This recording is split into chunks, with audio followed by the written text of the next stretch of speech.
이사야 20장 46절 너희는 눈을 높이 들어 누가 이 모든 것을 창조하였나 보라.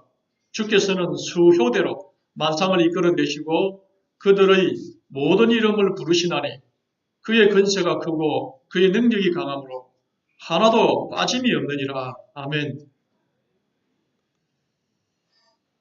이 사진을 자세히 보시면은 손을 들고 있습니다. 손을 들고 있는데 거기 책상 위에다가 테이블 위에다가 손 두 개를 딱 올려놨습니다. 한 사람 손입니까? 두 사람 손입니까? 두 사람 손입니까? 예. 그 지금 뭐 여기까지 놀라실 필요가 없습니다. 한 사람 손도 맞고 두 사람 손도 맞으니까 그렇습니다. 예. 오른쪽에 있는 이 곱상한 이 팔은 손은 자기 손입니다. 그리고 왼쪽에 조금 두툼하고 불스름한 이 손은 남의 손입니다. 그런데 지금은 자기 손이 되었습니다. 그래서 자기 손도 맞고 남의 손도 맞습니다. 이분은 38살 먹은 사람인데 대구 달서구에 사는 손진욱이라는 사람입니다. 2015년도에 공장에서 일을 하다가 왼쪽 팔을 이렇게 절단이 되어버렸습니다. 그래서 그걸 접합수술을 못하고 그냥 다 으스러져서 없어졌기 때문에 그렇게 있었는데 주변에서 이식수술을 해봐라 하는 그런 권장이 들어오게 되고 그리고 DNA하고 이런 모든 것들이 괜찮다 이렇게 적합한 판정을 받았죠. 그래서 팔을 갖다가 2017년 2월 2일 날 대구 모 병원에서 이식수술을 했습니다. 뼈와 신경과 근육과 혈관 이렇게 여러 시간에 걸쳐서 접합수술을 해서 이 손이 자기 손이 되었습니다. 지금은 2년이 지난 2019년 지금 현재 이분의 손은 한 80% 정도가 돌아왔다 그랬습니다. 처음에는 영 자기 손과 같지 않았는데 시간이 지나면서 차츰차츰 자기 손으로 돌아와서 이제 처음에는 잘 되지도 않았는데 이 손을 가지고 일상생활을 할 수가 있다는 것입니다. 글도 쓸 수 있고 그림도 그릴 수도 있고 차장을 들 수도 있고 이렇게 한다는 것입니다. 그래서 점점 자기 손으로 돌아오고 있습니다. 참 신기하지 않습니까?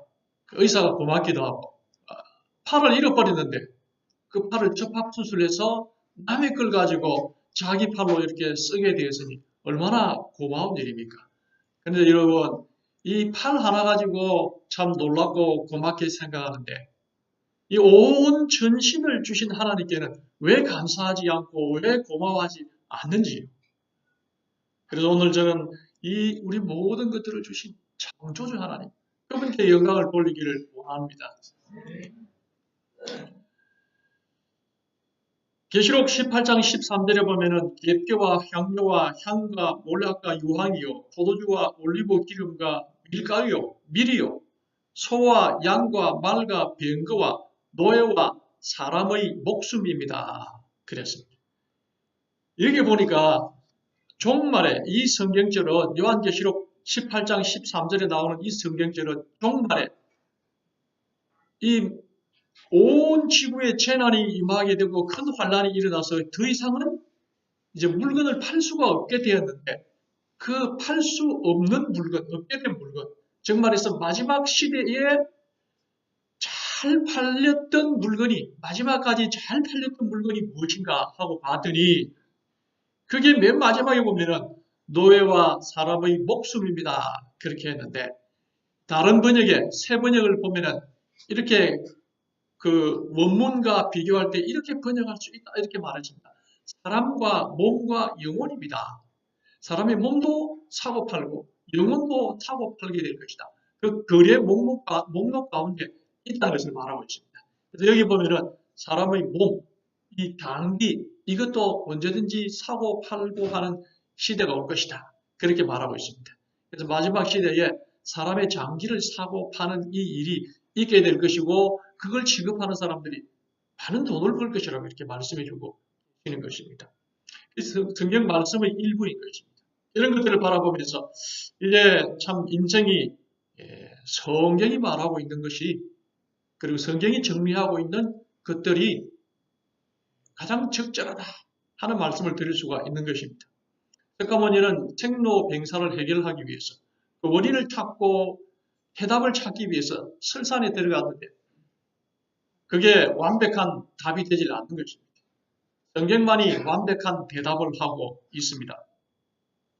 생, 창세기 1장 28절에서 생이 무엇인지, 내 존재에 대해서 무엇이 출발이고 내가 존재하게 되었고 태어나게 되었는가에 대해서 말씀해 주고 있습니다.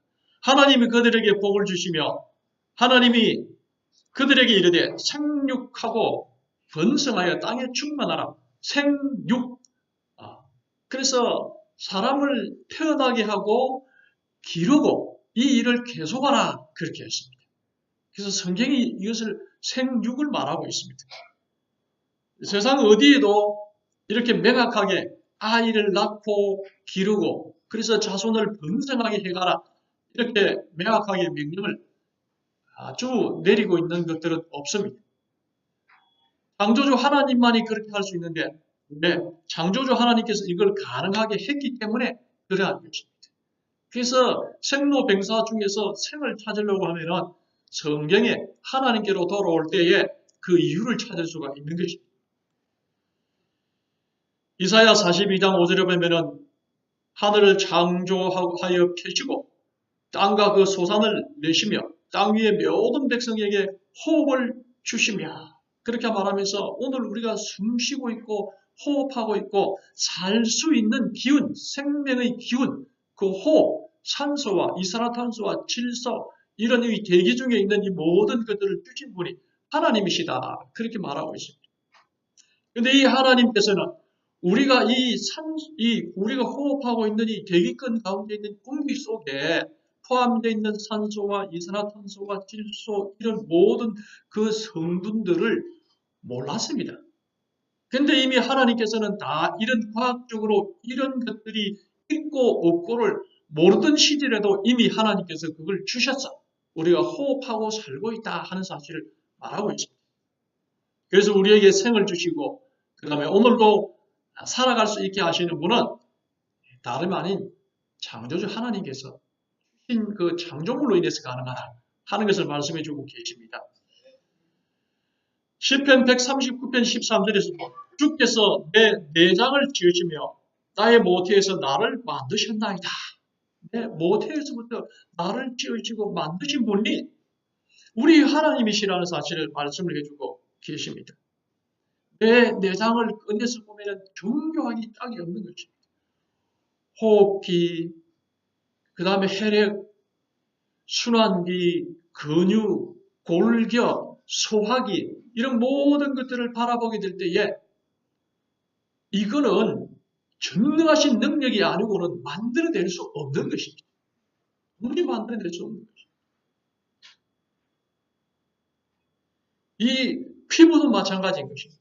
피부도 마찬가지인데 다른 이런 이 피부 조직에서는 땀이 흐를 때에 기름이 함께 이렇게 함유돼서 나온다고 그럽니다. 그래서 미끄럽다는 것입니다. 그런데 이 땀이 흘러도 손과 발바닥에, 손바닥과 발바닥에는 기름이 없이 물만 나온다는 것입니다. 그래서 미끄러지지 않는다는 것입니다. 가령 예를 들어서 발바닥에 기름이 함께 땀으로 나온다면 조금 이 일을 해서 기름이 막 흘러나오기 시작하면 미끄러져서 걸어갈 수가 없다는 것입니다. 그런데 희한하게 다른 데서는 이거 유분이 기름이 섞여서 땀에서 나오는데 이 손바닥하고 발바닥에는 수분만 나온다는 것입니다. 땀만 나온다는 것입니다. 그래서 우리 인체 구석구석을 보면 볼수록 신비하기 짝이 없는데 이걸 누가 만들었느냐? 전능하신 전지하신 하나님이 아니면 만들어낼 수 없는 것입니다. 모태에서 우리 모든 것들을 이렇게 만들어내신 분이 우리 하나님이신 것입니다. 과학자들은 빅뱅을 말하고 있습니다. 그런데 그 빅뱅 이론이 이 지구의 시작과 무관하고 정확한 답이 될 수 없다고 말하고 있습니다. 예수발하기 2월호 52쪽에서 이렇게 기록하고 있습니다. 과학자들은 아주 먼 옛날 우주에서 빅뱅, 즉 커다란 폭발이 있었고 파편이 여기저기 흩어져 태양, 별, 지구가 생겼다는 것입니다. 우리는 IS나 알카에다가 이라크나 세계 곳곳에 폭탄 테러를 일으킨 현장을 사진으로 봅니다. 엉망으로 만들어 놓지 않습니까? 폭발, 빅뱅으로 아름다운 세계가 만들어졌다는 확률은 제로입니다. 맞지 않습니까? 그렇죠?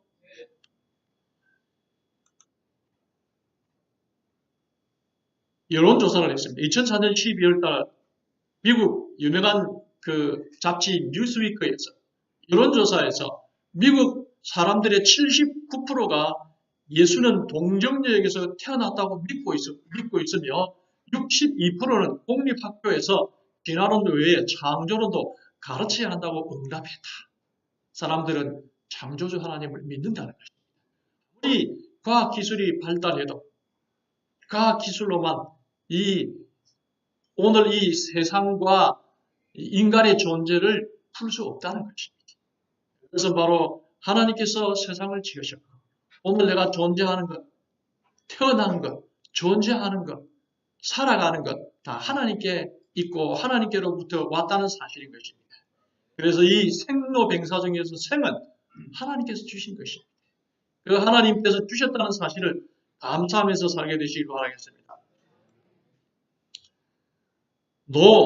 잠언 20장 27절에 보면 여호와를 경외하면 장수하느니라. 그러나 악인의 수명은 짧아지느니라. 사람의 수명, 그건 늙어져 가는 것. 이것도 다 하나님께 속해 있다는 것을 말하고 있습니다. 이것을 바꿀 수가 없는 것입니다. 욥기 42장 17절에 나이 늙고 기한이 차서 죽을까. 나이가 들고 기한이 차면은 늙어가게 되고 그 다음에 죽게 된다 하는 것입니다. 하나님께서 정하신 것이고 또 하나님의 법대로 그 순종하게 될 때에 건강하게 제 명을 다 누리고 살 수 있지만 그걸 거역하게 될 때는 제 명대로 살지 못하고 죽게 되는 것이 병들게 되는 것이 인간의 이치라는 것을 말씀을 해주고 계십니다. 이걸 바꿔보려고 진시황이 중국 천하를 통일한 다음에 불로초를 구해오라고 이렇게 이야기했는데 구해준 사람이 있었으면 지금도 살아있을 것입니다. 근데 지금 그는 저쪽에 백마용들과 함께 잠들어 있습니다. 이거 바꿀 수 없는 늙어지는 것도 하나님의 뜻이고 하나님이 이렇게 사람을 만드셨기 때문에 이 땅에 사는 날에는 늙어가는 것을 막을 길이 없다는 것을 말하고 있습니다. 창세기 3장 22절에 여호와 하나님이 이르시되 보라 이 사람이 선악을 아는 일에 우리 중 하나같이 되었으니 그가 그 손을 들어 생명나무 열매도 따먹고 영생할까 하노라. 하나님께서 인간이 범죄하고 난 다음에 에덴 동산에서 쫓아내었습니다. 에덴 동산에서 쫓겨나기 전에는 거기에 생명나무 열매가 있어서 그 열매를 먹으면 늙지 않고 죽지 않고 살 수가 있었습니다. 그런데 그 에덴 동산에서 쫓겨남으로 말미암아서 오늘 우리가 저주받은 땅에서 살기 때문에 늙어가게 되고 죽어가게 된다 하는 것을 말하고 있습니다. 그래서 우리가 늙어가는 것은 성경에서 그 근원을 찾을 수가 있는 것이지 이 세상에서는 아무리 찾으려고 해도 그 이유를 찾을 수가 없는 것입니다. 그 다음에 그것을 극복할 수 있는 길은 해결할 수 있는 길은 다시 그 회복된 하나님께서 만들어 놓으신 땅에 가는 것밖에 없다는 걸 말하고 있습니다. 계시록 22장 2절에 보았더니 회복된 땅이 있는데 그 회복된 땅에 대해서 말하고 있습니다. 길 가운데로 걸어들어 강자 위에 생명나무가 있어 12가지 열매를 맺되 달마다 그 열매를 맺고 그 나무 잎사귀들은 만국을 치료하기 위하여 있더라. 그랬습니다.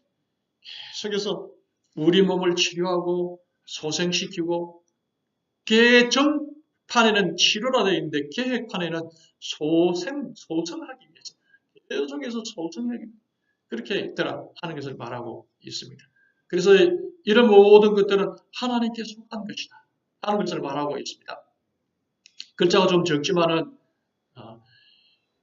들어보시기 바랍니다. 2005년 11월 세계적인 내셔널 지오그래픽에서는 세계 3대 장수촌으로 재림교회 의과대학이 있는 미국 캘리포니아주 로마린다를 선정하였고 CNN에서도 방영되었다. 90대 재림교인 외과 의사가 수술을 집도하고 90대 재림교인 할머니가 성악을 가르치고 101세 재림교인 은퇴 간호사 마지 제톤 여사가 아침마다 아령 체조를 하고 자동차를 운전하여 자원봉사자로 일하는 모습은 감동적입니다.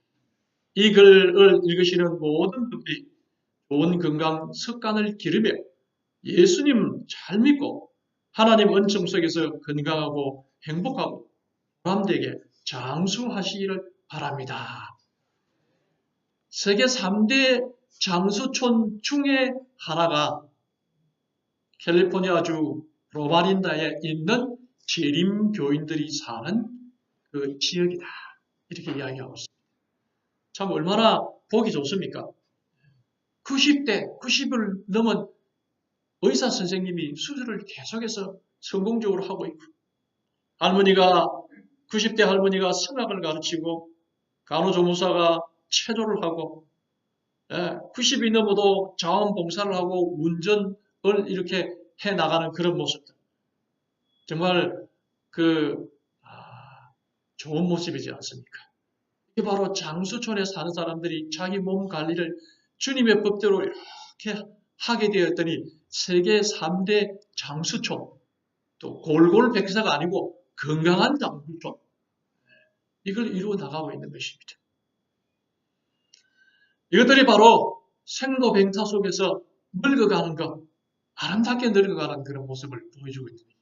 하나님 안에 있으면 이러한 것입니다. 병, 이렇게 15장 26절에 이렇게 말하고 있습니다. 이르시되 너희 하나님 나 여호와의 말을 들어 순종하고 내가 보기에 의를 행하며 내 계명에 귀를 기울이며 내 모든 규례를 지키면 내가 애굽 사람에게 내린 모든 질병 중 하나도 너희에게 내리지 아니하리니 나는 너희를 치료하는 여호와임이라. 아멘입니까? 네, 맞습니다. 두 가지를 말하고 있습니다. 여기에서.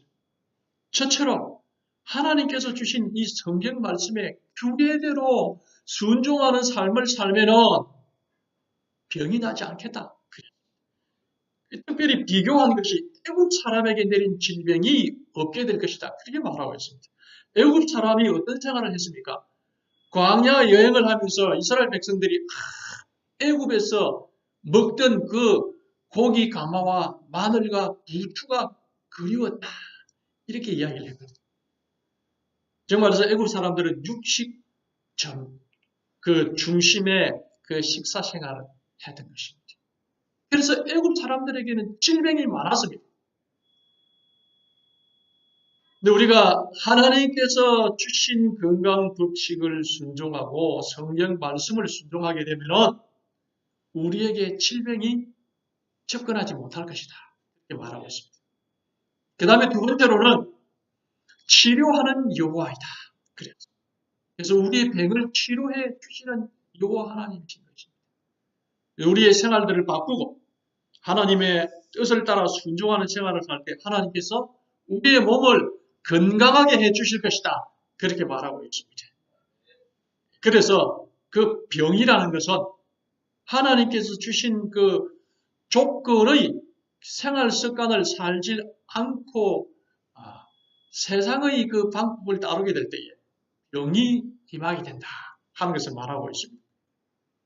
성경에 많은 것들이 있지만은 규례가 대표적인 것 4가지만 이렇게 이야기를 해 본다면 음식물에 관해서 레위기 11장에서 말하고 있습니다. 그래서 우리에게 건강한 식품이 무엇인지, 그 다음에 먹지 말아야 되는 식품이 무엇인지, 해로운 식품이 무엇인지를 레위기 11장에서 규례로 주셨습니다. 그 다음에 레위기 12장 4절 5절에는 산후조리에 대해서 말하고 있습니다. 아이를 출산한 여인이 어떻게 산후조리를 얼마 동안 해야 할 것인가 하는 것을 말하고 있습니다. 그 다음에 나병 환자에 대해서 어떻게 판별하고 살아야 될 것인지, 예방해야 될 것인지 레위기 13장에서 말하고 있고, 그리고 레위기 14장에서는 위생에 대해서, 보건위생에 대해서 말하고 있습니다. 그래서 반드시 부정한 것을 만지고 감염된 것을 만졌을 때는 씻어라. 잘 씻어서 소독을 하고 그렇게 해서 우리의 몸과 우리의 의복과 우리의 아우까지 다 깨끗하게 보존해라. 그래야 건강을 보존할 수 있다 하는 것을 그 레위기 14장에서 이야기를 하고 있습니다. 그 다음에 신명기 23장 12, 13절에서는 전염병을 예방하라 그랬습니다. 그래서 진영 바깥에다가 변소를 파서 거기에다가 변소를 두고 그 다음에 삽을 가져가서 항상 그것을 묻어서 감염되지 않도록 하라. 그렇게 말을 했습니다. 얼마나 하나님께서 우리 건강에 대해서 관심이 많았는가 하는 사실을 알 수가 있습니다. 이것들은 하나님께서 말씀해 주신 이런 규례들은 오히려 과학과 지식이 발달되면 될수록 맞다 하는 것이 증명되어져 나가고 있습니다. 성경에 기록되어진 것이 아니다, 시대착오적인 것이다 하는 것이 없는 것입니다. 오히려 하나님께서 말씀하신 것이 맞다 하는 것이 과학적으로 증명이 되어지고 있는 것입니다. 그런 사례들은 여러 가지가 있습니다. 이 시간 다 말씀드릴 수 없습니다. 그러므로 이런 기록들을 보면서 하는 말이, 이 성경 말씀은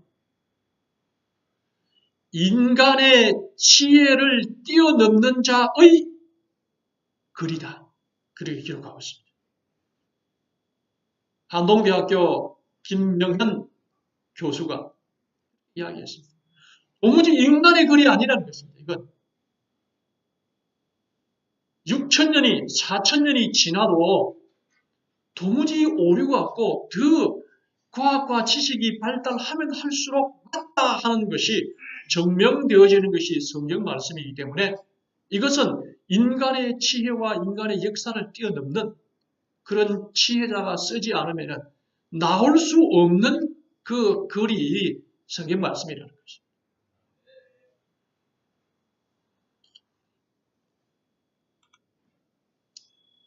서양의학이 중국에 들어온 것은 서양 선교사들이 가지고 들어온 것입니다. 1969년 마카오에 서의원을 개원하여 환자들을 치료하기 시작하면서 서양의학이 중국에 들어오게 되었습니다. 강희제가 1692년에 악성 말라리아에 걸렸습니다. 그 몽골에 가서 이제 그 전쟁을 치르고 난 다음에 거기서 말라리아의 병에 감염돼서 돌아왔는데 궁중에 있는 의들이 그 병을 고칠 수가 없었어요. 그의 부친도 병에 걸려 죽었습니다. 그도 이제 쓰러져서 죽게 되었는데 제르비용이라는 선교사가 들어가서 견계랍이라는 두 알의 약을 강희제 황제에게 주었습니다. 강희제가 그 알약 2개를 먹고 그 병상에서 일어났습니다. 여러분, 그 알약을 가지고 간 사람이 선교사인 것입니다. 선교사. 우리 하나님의 백성들은 말씀과 그 모든 것에서 생명을 가지고 다니는 사람인 것입니다. 그래서 오늘 우리도 마찬가지로 이 세상에 건강 기별을 가지고 나가서 사람들의 병을 낫게 하는 그런 역사를 이루어야 되는 것입니다. 병은 하나님께 속한 것이 아닙니다. 세상에게 속한, 하나님은 치료와 회복이, 생명이 하나님께 속한 것입니다. 세상의 방법대로 살게 되면 병 걸릴 수밖에 없게 되고, 그걸 고칠 수 있는 것은 인간의 손에 의해서 그걸 고쳐낼 수가 없는 것입니다. 도움이 될 뿐이죠. 세계적인 월간지인 US News and World Report는 2009년 10월 호 82, 83쪽에서 100세 이상 장수할 수 있는 10가지 비결이라는 기사가 실렸는데 그 비결 중에 하나가 재림교인처럼 생활하라. 음주, 금주, 금연을 하며 채식과 운동을 장려하고 가족적이며 신앙 깊은 재림교인들의 평균 수명은 89세로 일반 미국인들보다 10년도 더 장수한다고 기록되어 있습니다. 그래서 하나님의 방법대로 살게 되고 하나님의 말씀에 순종하게 되면 우리가 건강하고 장수하리라고 그렇게 말하고 있습니다. 그래서 병을 해결할 수 있는 것은 세상에 있는 것이 아니고 하나님께 있다는 사실을 믿게 되시기를 바라겠습니다. 1977년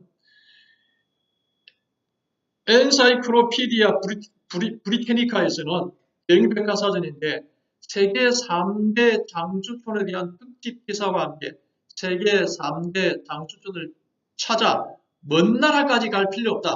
이웃에 있는 제칠안실 예수재림 교인들의 생활을 배우라. 그랬습니다. 제칠안실 예수재림 교인들은 금주 금연하며 채식을 주로 하는데 심장병, 당뇨, 암 등 성인병이 현저히 적고 장수한다고 기록되어 있습니다. 내가 오래 살고 건강하게 살기 위해서 장수촌을 가서 막 연구할 필요가 없다는 것입니다. 어디에 가라고요? 제칠안실 예수재림교회 가면 그게 건강 비결이다. 그게 대형 백과사전에서 그렇게 기록하고 있습니다. 사실이 아닌 것은 수록하지 않습니다. 대형 백과사전에서. 근데 그 사전에서도 이렇게 기록하고 있는 것입니다. 우리는 이 건강, 제칠안실 예수재림교인들이 가지고 있는 건강 법칙이 하나님께로부터 온 것입니다. 시대를 뛰어넘는, 인간을 뛰어넘는 지혜자이신 하나님께서 기록하신 성경 말씀 속에 있는 것이 건강 법칙이 것입니다. 4. 죽음이란 무엇입니까? 창세기 3장 19절에 내가 흙으로 돌아갈 때까지 얼굴에 땀을 흘려야 먹을 것을 먹으리니 내가 그것에서 취함을 입었습니다. 너는 흙이니 흙으로 돌아갈 것이니라 하시니라. 여기서부터 사망이 이르러 오게 되었다. 그랬습니다. 왜 죽는가? 석가모니가 아무리 연구를 해도 명쾌한 대답을 얻지 못했습니다. 그러나 간단한 명료한 대답은 하나님께서 인간이 범죄함으로 말미암아서 죽게 하셨다는 것입니다. 너는 흙이니 흙으로 돌아갈 것이니라. 이 명령을 쫓아서 사람들이 죽는 것입니다. 어떤 성녀는 이렇게 가르치고 있습니다. 모든 사람이 다 죽는다. 혼자 당하는 것이 아니니 너 혼자 슬퍼하지 마라. 이것이 답인 것입니다. 그들이 가지고 있는 답인 것입니다. 그런데 그건 죽음에 대한 해결책이 아닌 것입니다. 다 죽는 것이니 혼자 슬퍼하고 외로워하지 마라. 그리고 너도 그냥 죽으라 하는 것이 이 성령의 가르침이고 그가 믿는 종교가 가르치는 것입니다. 이것은 그 대표적인 의미라는 것은 모든 사람이 다 죽는다 하는 것 속에서 모든 사람들이 다 힘들다. 혼자 다 하는 것이 아니니 슬퍼하지 마라. 또 그런 사람들도 직업을 얻지 못해서 힘들게 산다. 네 혼자 당하는 것이 아니니 너 혼자 슬퍼하지 말고 그렇게 당하는 사람이 있으니 위로를 받고 살아라. 이게 그의 가르침이고 근본인 것입니다. 조문숙이라는 사람이 불교와 그리스도교의 죽음 이해라는 글을 썼는데 그 소논문의 결론은 이렇습니다. 불교의 죽음은 삶의 수많은 업이 가보를 받고, 과보라는 것은 인과응보의 줄임말입니다. 가보를 받고 돌고 도는 순환론적 의미인 윤회로 죽음을 설명한다. 업이 사라지고 더 이상 가보를 받지 않는 상태를 열반이라고 한다. 더 이상 고통을 경험하지 않아도 되는 최고의 경지이다. 그래서 열반이라는 것은 보통 사람이 도달할 수 있는 것이 아니고 절에서 수도를 하고 수양을 해야만 이룰 수 있는 것인데 더 이상 이 세상 환경 속에 있지 아니하기 때문에 가보를 받지 않을 이 세상에서 살아가게 될 때에는 가보가 없을 수가 없는 것입니다. 성경에는 명쾌하게 말하고 있습니다. 요한복음 5장 24절 28절에 말하기를 내가 진실로 너희에게 이르노니 내 말을 듣고 또 나 보내신 이를 믿는 자는 영생을 얻었고 심판에 이르지 아니하느니라. 사망에서 생명으로 옮겼느니라. 이를 놀랍게 여기지 말라. 무덤 속에 있는 자가 다 그의 음성을 들을 때가 오나니 선한 일을 행한 자는 생명의 부활로 악한 일을 행한 자는 심판의 부활로 나오리라. 아멘. 죽음은 하나님 안에 있게 될 때 그리스도를 영접하게 될 때에 그 죽음이라는 것은 생명으로 옮겨졌다. 그렇게 이야기해요. 그래서 이제 주님께서 그 음성을 들을 때가 오나니 했습니다. 재림을 말하고 있습니다. 무덤 속에서 쉬고 있고 잠들어 있지만은 때가 되면은 주님께서 깨우칠 것이고 그 때가 되어서 깨울 때에 어떤 사람은 생명의 부활로 나오고 어떤 사람은 심판받아서 멸망할 부활로 나오리라. 그렇게 이야기를 하면서 주님 안에 있는 사람은 사망에서 생명으로 옮겨졌고 오늘 밤에 잠시 자다가 오늘 밤에 잠들어서 내일 아침에 일어나는 것처럼 우리가 무덤 속에 들어가서 티끌 가운데 거하다가 우리 몸이 썩어서 아침이 되면 일어나는 것처럼 주님께서 재림하여서 그 때가 오면은 깨우시겠다. 그래서 생명의 부활로 심판의 부활로 깨우실 것이다.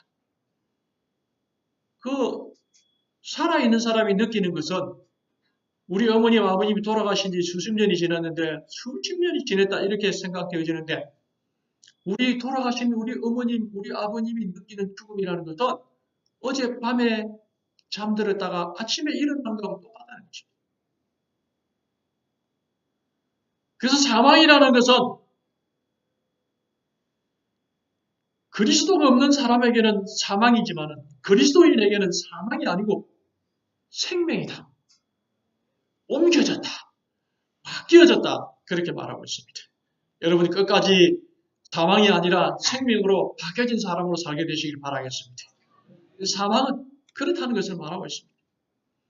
그래서 전도서 12장 13절에 말하기를 너희 결국을 다 들었으니 하나님을 경외하고 그의 명령을 지킬 때다. 이것이 모든 사람의 본분이니라.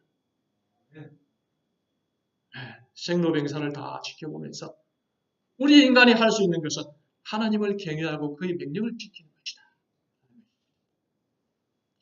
하나님을 떠난 불행에 대해서 말하고 있는데 이 불행이 어쩜 이렇게 지금 현재의 세상을 잘 설명하는지요. 그 이유가 딱 하나, 하나님을 떠났기 때문에 이런 것들이 세상에 있다는 것입니다. 로마서 1장 28절로 32절에 또한 그들이 마음에 하나님 두기를 싫어함에 하나님께서 그들을 그 상실한 마음대로 버려두사 하나님께서 그들이 하나님을 섬기지 않고 하나님 믿기를 싫어하기 때문에 그럼 너 마음대로 살아봐라. 이렇게 했더니 세상에 이런 일들이 일어나게 되고 세상이 이렇게 되었다는 것입니다. 불의, 추악, 탐욕, 악의, 시기, 살인, 분쟁, 사기, 악독, 수군수군, 비방, 그 다음에 능욕, 교만, 자기 자랑, 악을 도모, 부모를 거역, 우매함, 배반, 배약, 무정, 무자비 이런 것들이 판을 치게 되었다. 그래서 너희 마음대로 살아봐라 하고 나왔던 세상은 이게 연속일 것이다. 그렇게 말하고 있습니다. 지금 세상이 그렇지 않습니다. 마르코 볼로는 1254년에 태어나서 1324년에 죽었습니다. 이탈리아 베네치아 태생입니다. 몽골 제국 쿠빌라이 칸은 징기즈 칸의 손자입니다. 칸은 황제라는 뜻이고 앞에 있는 것이 이름입니다. 그래서 징기즈 칸, 쿠빌라이 칸 이렇게 되어 있습니다. 이 쿠빌라이 칸이 그 아주 큰 제국을 물려받았습니다. 할아버지로부터. 물려받았는데 이 제국을 다스리려고 하면은 이 큰 제국을 사실 그 몽골이 만든 그 제국은 인간 역사에 있어서 가장 큰 제국이었습니다. 유럽의 알렉산더도 나폴레옹도 히틀러도 이루지 못한 대제국, 가장 큰 제국이 넓은 영토를 다스렸던 것이 징기즈칸이 통일한 원나라인 것입니다. 근데 그 나라를 다스리려고 하니까 지혜가 필요했습니다. 그래서 이 마르코 폴로 아버지가 그 무역상이었습니다. 중국도 가고 이렇게 원나라도 가고 몽골 그 제국에 이렇게 무역을 하러 갔더니 이 쿠빌라이 칸이 마르코 폴로를 불러서 그의 서양 문물을 듣고 난 다음에 서양 문물을 배울 필요가 있다. 그렇게 해서 천문, 수학, 의학, 지리, 역사, 경제 전문가 100명을 데리고 오너라. 그렇습니다. 이 제국을 다스리는 데 필요하고 우리가 배워야 되기 때문에 제국의 터전을 다시 놓기 위해서 지혜 있는 사람 100명을 데리고 오너라. 내가 다 먹이 살리고 그들을 선생으로 삼아서 제국을 가르칠 그런 지도자를 양성하겠으니 100명을 데려오라 그랬습니다. 그래서 그 요청을 받고 돌아가서 이탈리아에서 거기에 비슷한 사람들의 전문가를 데리고 갔는데 그 데리고 갈 때 자기 아들 마르코 폴로도 데리고 간 것입니다. 그렇게 해서 마르코 폴로가 데려간 것입니다. 쿠빌라이 칸이 이제 그렇게 해서 그 제국을 잘 통치를 했고 유럽보다 더 뛰어난 그 마르코 폴로의 증언에 하면 유럽보다 더 뛰어난 제국과 찬란한 문화를 가지고 이 제국을 다스렸는데 쿠빌라이 칸이 노년에서 이제 죽게 되면은 그 후에 대해서는 이 외국인들에 대해서 신변 보장이 될까 하는 그런 생각을 가지고 그리고 또 향수병도 들고 그렇게 해서 죽기 전에 쿠빌라이 칸이 죽기 전에 베네치아 공화국으로 돌아갑니다. 귀국을 합니다. 근데 귀국을 했더니 공교롭게도 그게 자기 베네치아와 제노바 공화국이 싸움을 싸우고 있었습니다. 그래서 싸움에 말려들 수밖에 없고 베네치아 공화국을 위해서 참전을 했는데 그 전쟁에서 그냥 져버렸습니다. 그렇게 잡혀가서 2년 동안 감옥 생활을 했습니다. 마르코 폴로가. 감옥 생활을 했는데 그 감옥에 있는 동안에 같이 갇혀있던 사람이 작가였습니다. 그래서 자기가 동방에서 경험한 이야기들을 쭉 이야기를 했습니다. 이 작가가 기록을 한 것입니다. 너무 흥미있고 좋아서 기록을 해서 그 다음에 2년 뒤에 출록을 했을 때에 그때에 책으로 출판을 했습니다. 그것이 동방견문록인 것입니다. 여기에서는 당시 최고의 나라가 이 유럽과 비교해서도 조금도 떨어지지 않는 나라가 쿠빌라이 칸이 다스리는 그 몽골 제국이다. 그렇게 이야기를 했습니다. 그런데 이 서양 사람들이 자존심이 상해가지고 그걸 인정을 하지 않는 것입니다. 그래서 무슨 일을 벌였는가? 마르코 폴로가 죽고 난 다음에 이미 팔린 그 동방견문록을 다 해수를 했습니다. 수수령을 내려서 해수를 했습니다. 그런 다음에 지금 전해지는 그 동방견문록은 신부들이 그걸 다 고쳐서 쓴 것입니다. 그래서 유럽보다 낫다 하는 기록들은 다 지우고 그렇게 해서 쓴 것이 왜곡된 동방견문록이라고 이렇게 말하고 있습니다. 그래서 진실을 전하려고 했던 그 동방견문록이 그 유럽 사회의 우월론 속에 해서 조작된 견문록 중에 일부이라 조작된 견문록이라는 것입니다. 그래서 지금 그 원문 견문록을 찾을 수가 없다. 그렇게 이야기를 하고 있습니다. 그래서 진실이 이렇게 왜곡이 되어진 것입니다. 오늘 우리가 살고 있는 지금 현재 우리 모습, 생로 병사 이 모든 것들이 세상의 왜곡 속에서 살게 있기 때문에 그 정확한 사실을 모르기 때문에 오늘 우리가 이 땅에서 사는 거예요. 하나님에게서 떠난 것이 우리에게 불행이 있게 되고 그 병들고 또 죽음의 슬픔과 두려움 속에 사는 이 모든 것들이 하나님의 기별이 없고 말씀이 없기 때문에 그러한 것입니다. 세상이 그것을 왜곡시킴으로 말미암아서 왜곡된 지식과 문화를 받아들인 이 세상 때문에 오늘날 질병이 만연하고 재난이 만연하게 되고 희망이 없고 혼돈 속에서 살아갈 수밖에 없다는 것을 말하고 있는 것입니다. 하나님께서는 말씀하십니다. 그 기만에서 사탄의 기만에서 돌아오라. 그것이 첫째 천사의 기별인 것입니다. 계시록 14장 7절에 그가 큰 음성으로 이르되 하나님을 두려워하며 그에게 영광을 돌리라. 이는 그의 심판하실 시간이 이르렀음이니 하늘과 땅과 바다와 물들의 근원을 만드신 이를 경배하라 하더라. 그랬습니다. 생로 병사의 해답은 하나님께 있습니다. 창조주 하나님을 섬기여서 죽음에서 사망에서 생명으로 옮겨진 거룩한 백성이 되기를 소망하면서 말씀을 드리겠습니다.